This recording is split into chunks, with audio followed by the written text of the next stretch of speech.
চীনের 4টি প্রাচীন সেচ প্রকল্পকে বিশ্ব ঐতিহ্য সেচ কাঠামোর স্বীকৃতি দিয়েছে আন্তর্জাতিক সেচ ও নিষ্কাশন কমিশন। বুধবার মালয়েশিয়ার কুয়ালালামপুরে কমিশনের ৭৬তম আন্তর্জাতিক বৈঠকে এই ঘোষণা দেওয়া হয়।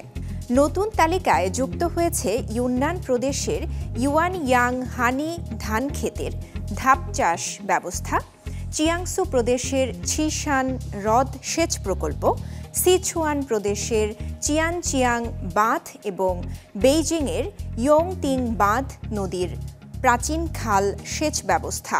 এর ফলে বিশ্ব ঐতিহ্য সেচ কাঠামোর তালিকায় চীনের প্রকল্পের সংখ্যা দাঁড়ালো ৪২টি। বর্তমানে বিশ্বের মোট ২০০টি প্রকল্প এই তালিকায় রয়েছে। ২০১৪ সালে প্রতিষ্ঠিত বিশ্ব ঐতিহ্য সেচ কাঠামোর উদ্যোগের লক্ষ্য হল ঐতিহাসিক ও বৈজ্ঞানিক গুরুত্বসম্পন্ন সেচ প্রকল্প সংরক্ষণ ও প্রচার করা।